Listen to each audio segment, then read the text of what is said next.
One of my favorite concepts, the data-driven feedback loop. A few years ago, Big Ron, welcome back. A few years ago, what happened was, it's probably been almost 3 years, I set up a Facebook group called Feedback Loops, and I knew that that's as far as I had come with the feedback loops. That was the unique thing that I thought was different, that people just maybe weren't understanding. I know with sales funnels, a lot of people were talking about sales funnels. I'm like, there's this thing about feedback loops. So as I kept studying it, I've changed my opinion of what that thing is over the last 5 years as paradigm shifts and all kinds of things that I like. The compound effect is the one I've settled on at this moment. That's the overall framework.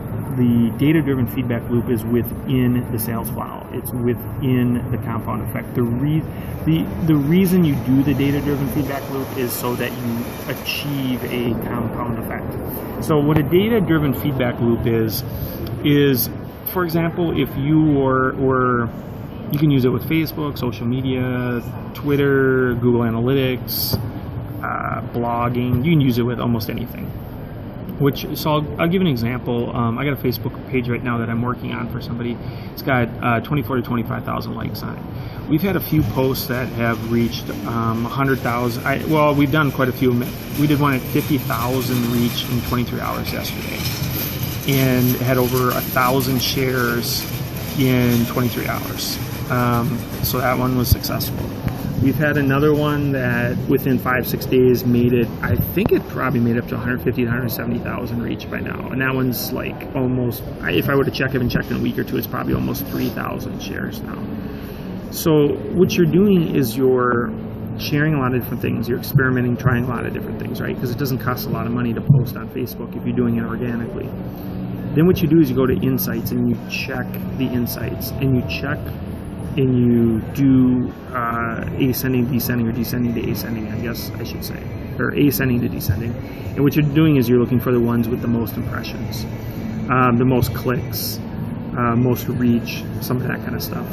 And typically the ones with the most reach are the ones with the most engagement, with the likes and the shares and all that kind of stuff. I seem to like all of the engagements. I know a lot of people like, they completely like the shares because they're like, well, if I'm getting all the shares, then my site is exploding. I don't think that's necessarily the truth. I've studied the numbers. I've studied it every different which way.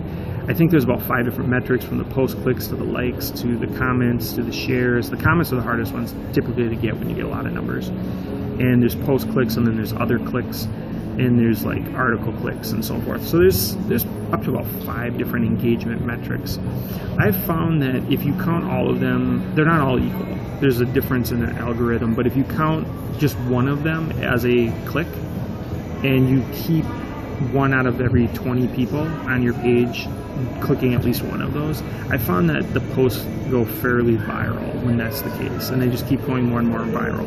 So example, if you get 80 reach and like 2 people click in the beginning on your first 80 reach, that's like 1 in 40 ratio. Typically, a lot of the time it'll just stop. They won't go viral anymore.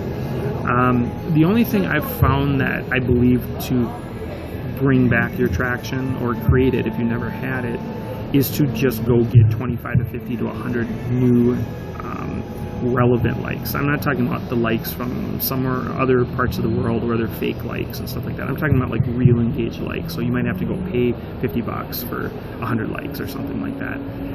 Or you might have to earn them by going to the other part of your page where you're actually commenting on other pages, and then people come over and like your page.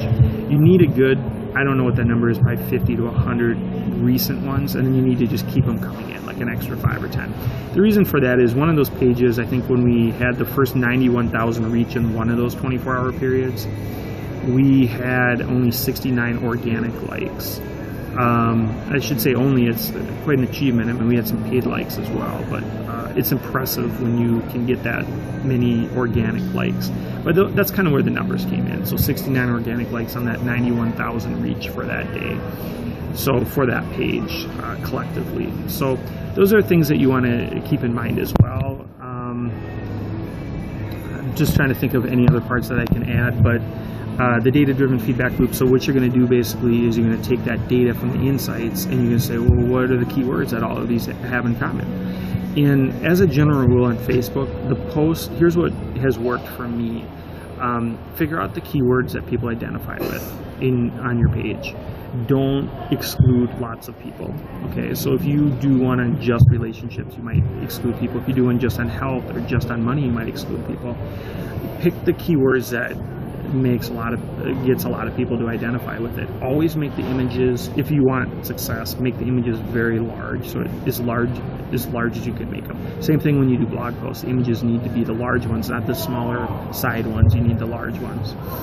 And then make it colorful, typically, or have very interesting colors that grabs their attention. It doesn't always have to be colorful.